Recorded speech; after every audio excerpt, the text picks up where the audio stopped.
Surface tension, पृष्ठीय तनाव हिंदी में कहा जाए तो मतलब क्या है? देखिए, सरफेस टेंशन को पढ़ना है आपको तो सबसे पहले यह समझना पड़ेगा कि यह है क्या चीज।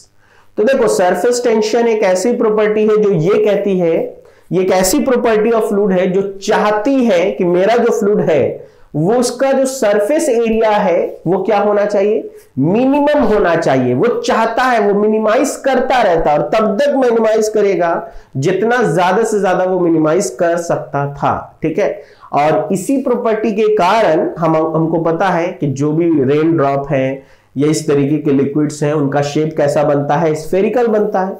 तो आखिर ऐसा क्यों हो रहा है? ये क्यों चाहता है कि इसका सरफेस एरिया क्या हो? मिनिमाइज हो। तो सबसे पहले इसको समझने की जरूरत है। जब आप इसको समझेंगे तब हम लोगों को पता चलेगा कि अच्छा ऐसा क्यों हो रहा है। ठीक है, चलिए देखिए, तो इसको समझने के लिए सबसे पहले हमने क्या किया, आपको सपोज दैट मैंने क्या किया, एक कंटेनर ले लिया। ठीक है, ध्यान से देखिएगा, हमने क्या किया, एक कंटेनर लिया और इस कंटेनर में हम क्या कर रहे हैं कि हम आपको ये फ्री सरफेस दिखा रहे हैं। ठीक है, और इसके अंदर जो फ्लूइड मौजूद है उसको हम मॉलिक्यूलर लेवल पर अगर देखें तो हमको क्या दिखेगा? अगर इसके अंदर जो फ्लूइड है अगर इसको हम मॉलिक्यूलर लेवल पर देखें तो हमें दिखेगा आपको कुछ ऐसा कि देखिए, मेरे पास सपोज दैट एक मॉलिक्यूल है, दो मॉलिक्यूल है, ये तीन मॉलिक्यूल है, ये चार मॉलिक्यूल है। आपको दिखाने के लिए इस तरीके से दिखा रहे हैं और ऐसा ऐसा इस कंटेनर में बहुत सारा होगा, है कि नहीं? इस तरीके से हम लोग बना के दिखाते हैं। ठीक है,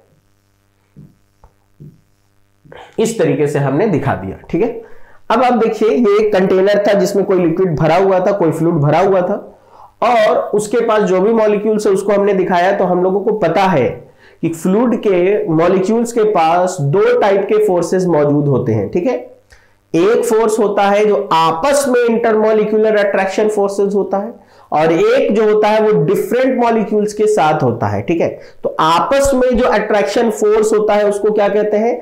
विच is known as cohesive force, और इसको हम लोग कोहेजन भी कहते हैं। ठीक है, यानी मान लो वाटर का मॉलिक्यूल वाटर के मॉलिक्यूल को जिस ताकत से एक दूसरे की तरफ क्या करेगा?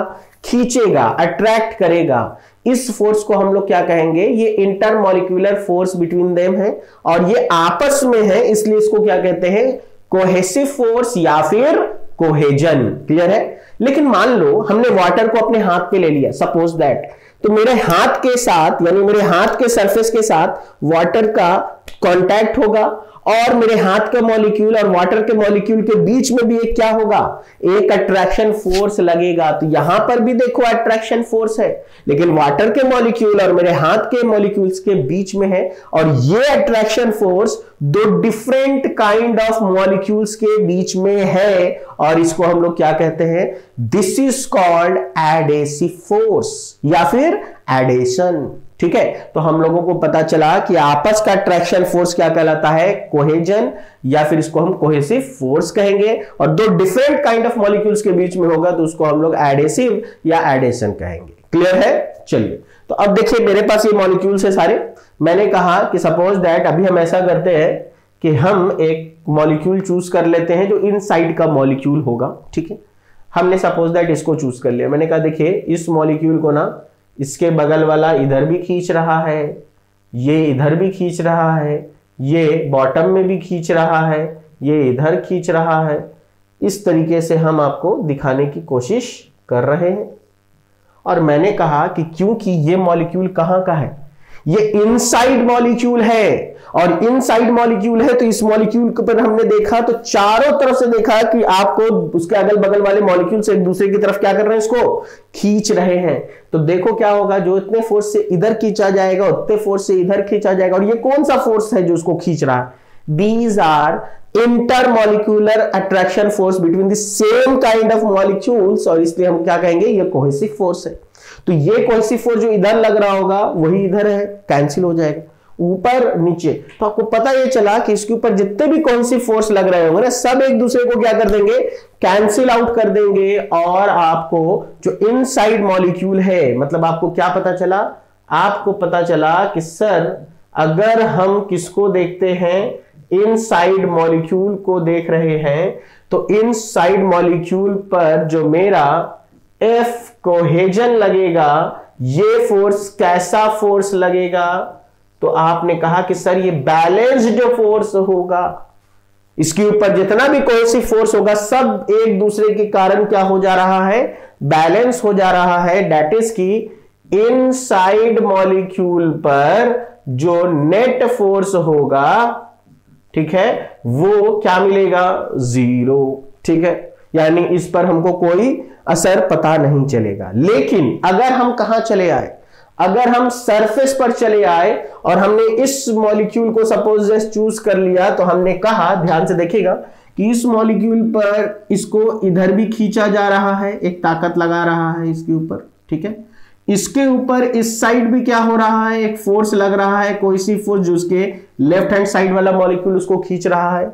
इसके ऊपर नीचे की तरफ भी इधर फोर्स लग रहा है, ये भी फोर्स लगा रहा है, ये भी फोर्स लगा रहा है। तो आप ध्यान से देखो, इसके राइट साइड से जो फोर्स लग रहा था और लेफ्ट साइड से जो कोई सी फोर्स लग रहा था, दोनों एक दूसरे को क्या कर देगा, बैलेंस कर देगा। लेकिन जो फोर्स इनसाइड है, जो नीचे की तरफ इसको खींच रहा होगा, ये बैलेंस नहीं होगा, ठीक है। और सरफेस पे केवल एक मॉलिक्यूल नहीं, आप सामने से देख रहे हैं, ऐसे ऐसे बहुत सारे मॉलिक्यूल है जो सरफेस में मौजूद हैं, और उन सारे सरफेस मॉलिक्यूल पर इनसाइड के तरफ जो कोई सी फोर्स लग रहा है, ये बैलेंस नहीं है। ये कैसा फोर्स है, ये अनबैलेंस्ड फोर्स है।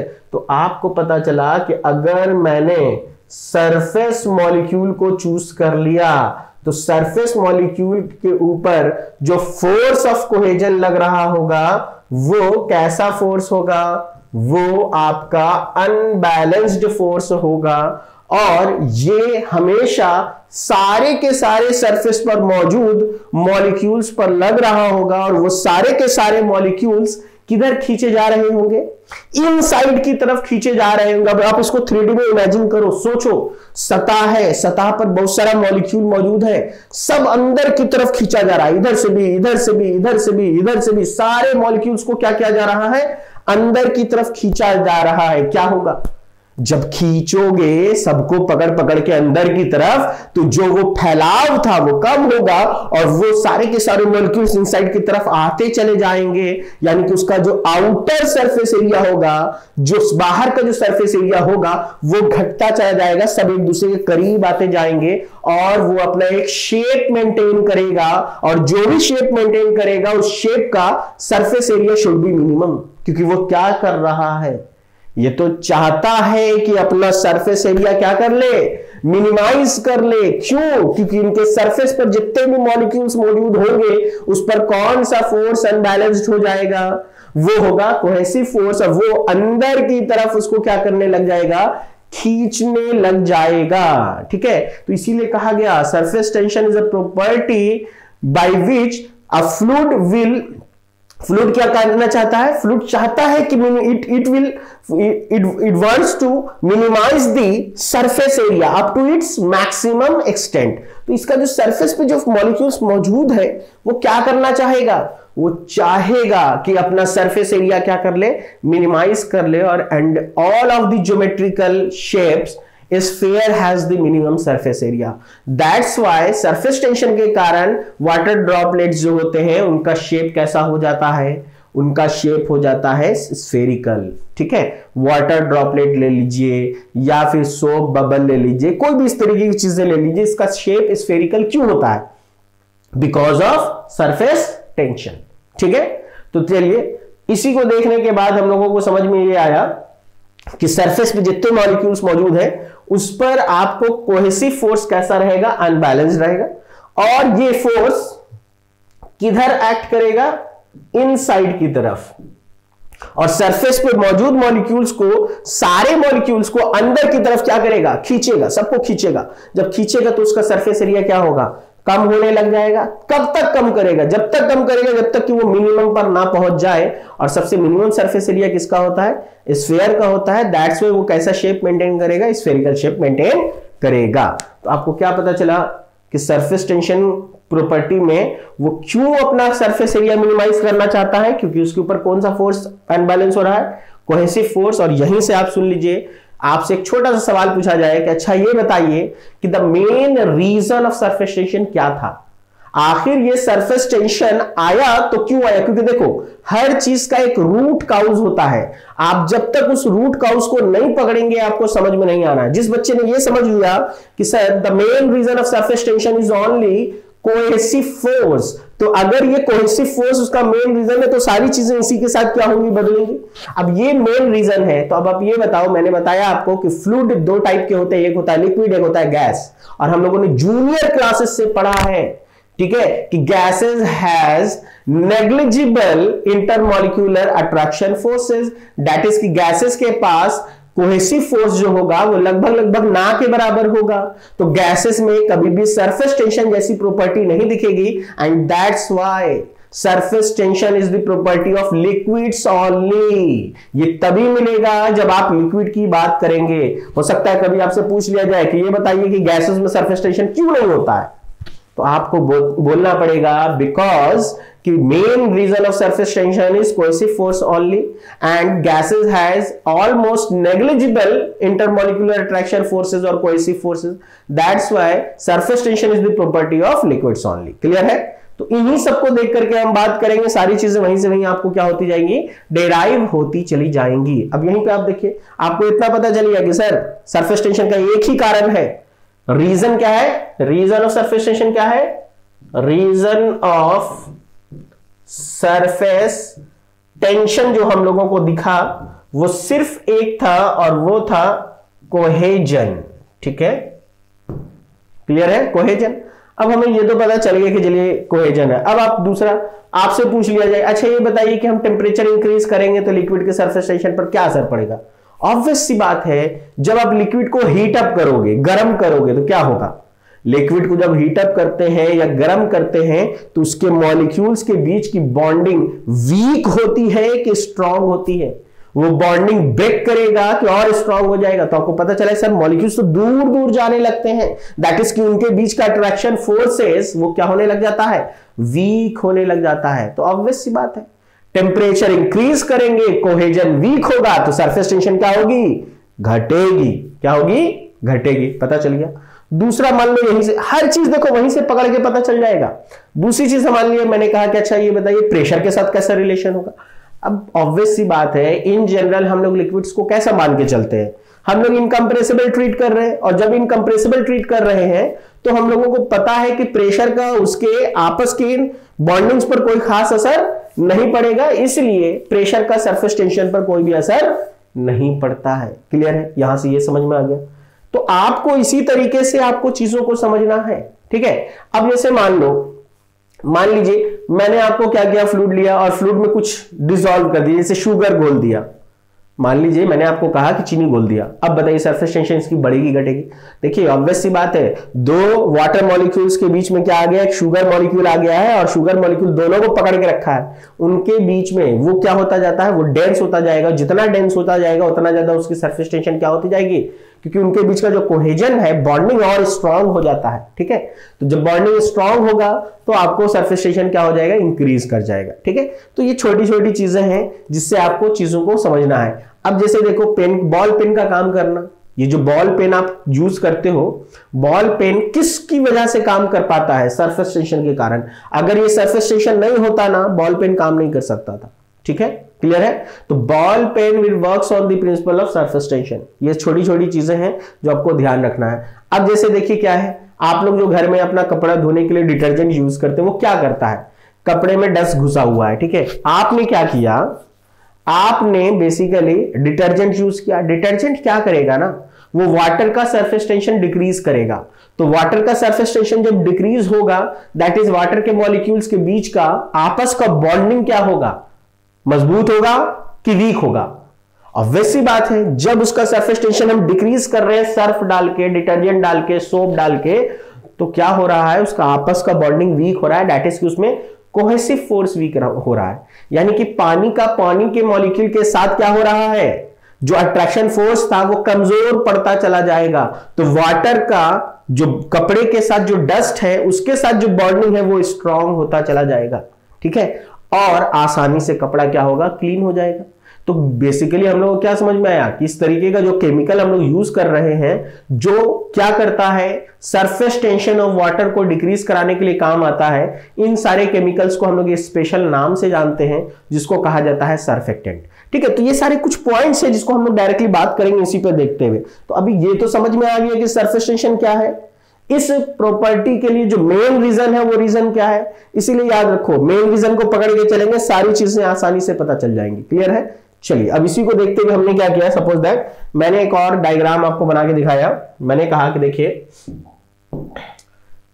हमने एक एबनॉर्मल शेप के मॉलिक्यूल को ले लिया, ठीक है, और हमने क्या किया, हम आपको दिखाना चाहते हैं कि देखिए ये मॉलिक्यूल जो है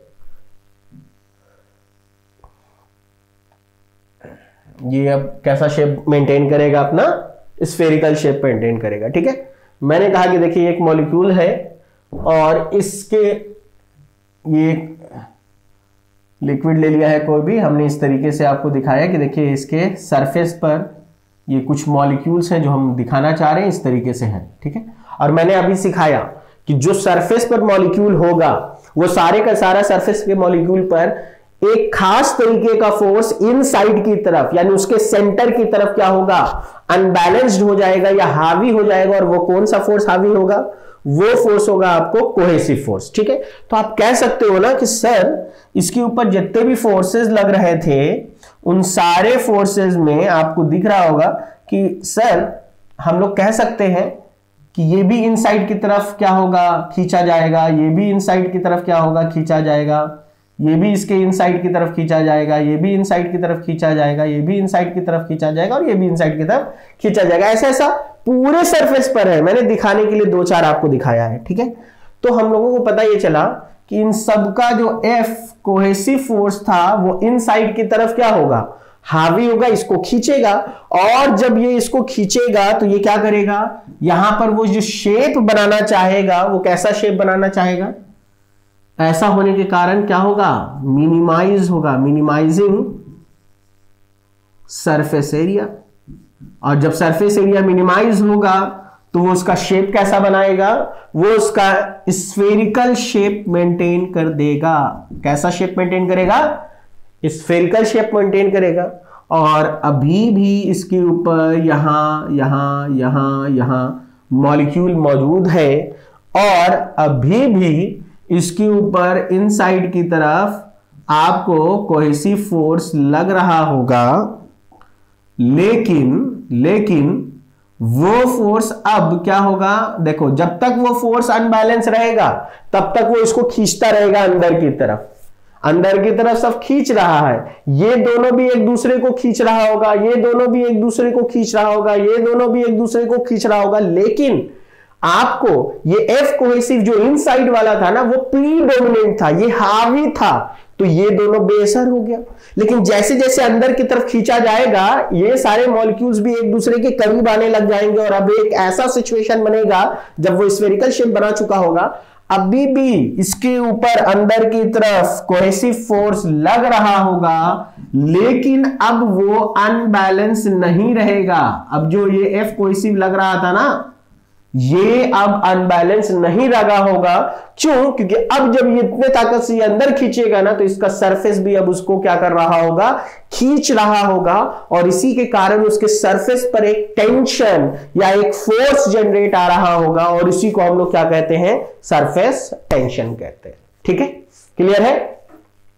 तो आपको यहां से क्या पता चला कि देखो पहले तो ये डोमिनेंट था, ये हावी हो गया, खींच चला अंदर, लेकिन जैसे जैसे नजदीक आएगा एक दूसरे के तो इसके अगल बगल वाला भी तो एक दूसरे के नजदीक आ रहा होगा। तो इसके अगल बगल वाला जब एक दूसरे के नजदीक आ रहा था तो एक टाइम ऐसा आया कि अब अगल बगल वाला भी बॉन्डिंग इतना स्ट्रांग हो गया कि इसको क्या कर सके, इसको रोक सके, कहे अब इससे ज्यादा तुम अंदर नहीं जा सकते हो।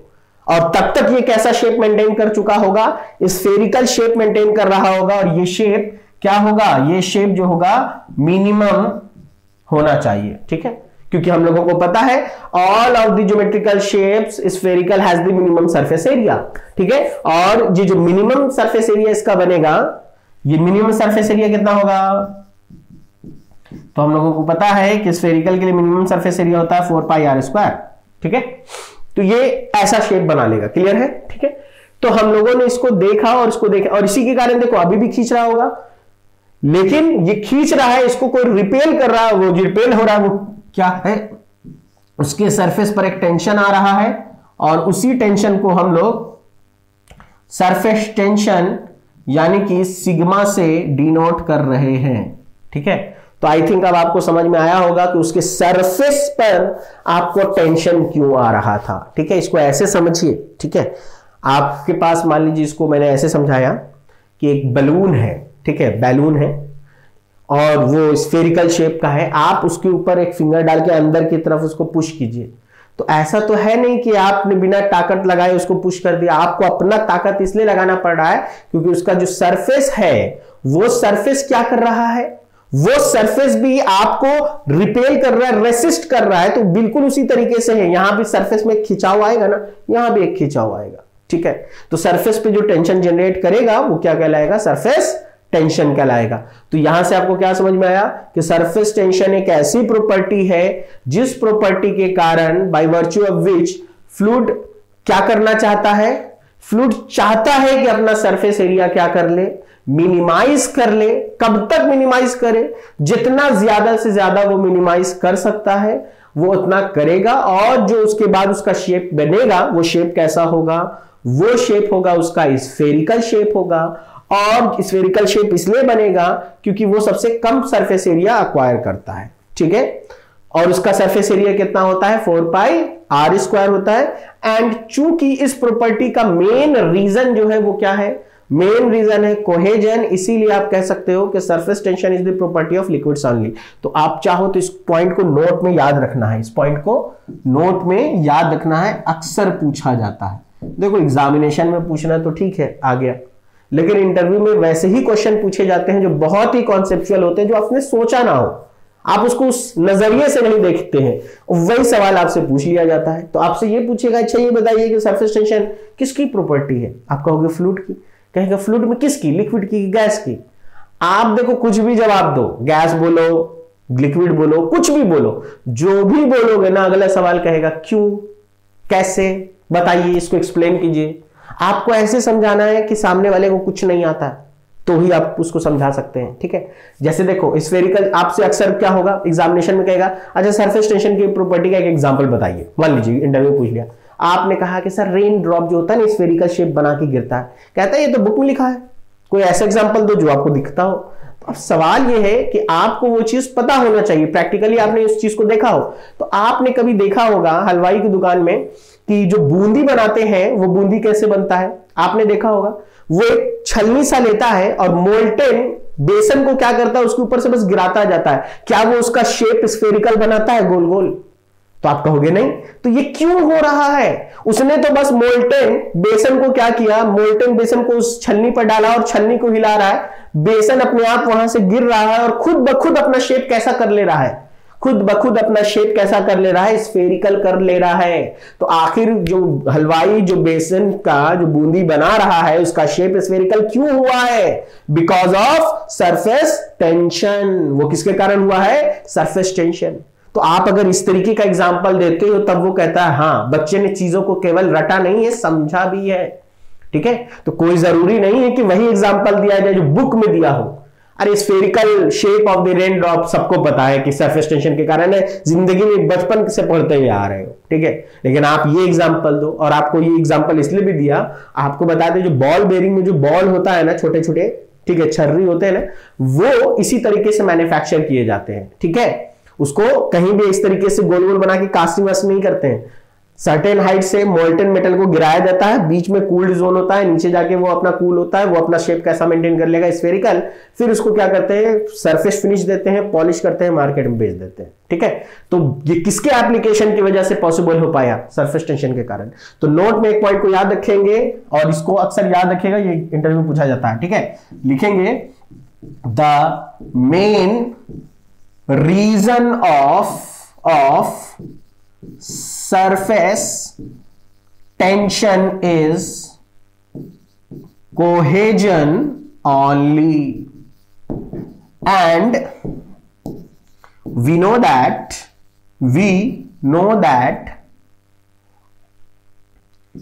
gases has almost negligible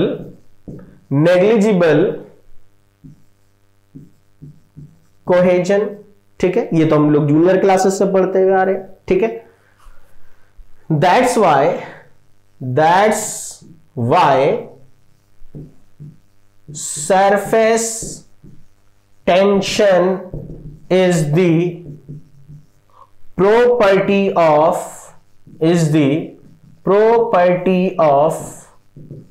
liquids only। ठीक है, तो हम लोगों को पता ये चला यहीं से कि surface tension is the property of liquids only. ये केवल तभी मिलेगा जब हम लोगों को लिक्विड आएगा। ठीक है, क्लियर है। और ऐसा इसलिए है क्योंकि गैसेस के पास कोहेसिव फोर्स नहीं होता है, ये केवल लिक्विड के पास होता है, और सरफेस टेंशन का केवल एक ही कारण है, वो है कोहेजन। क्लियर है। ठीक है, चलिए तो फिलहाल आज के लेक्चर में हम लोग यहीं तक रहने देते हैं। अब कल हम लोग क्या करेंगे, हमने जो भी पॉइंट्स अभी देखे ना, इन्हीं सारे पॉइंट्स को हमने अभी नोट में मैंने केवल एक पॉइंट आपको बताया, कल हम लोग उन्हीं सारे पॉइंट्स को हम लोग क्या कर लेंगे, सीरियल नंबर से लिख लेंगे। देखो माय डियर सुन लो, जो भी मैं आपको पढ़ा रहा हूं आपको हड़बड़ाना नहीं है, प्रॉपर नोट्स में वो चीज आपको लिखे के मिलेगी और आपको इसी तरीके से नोट्स बनाना है।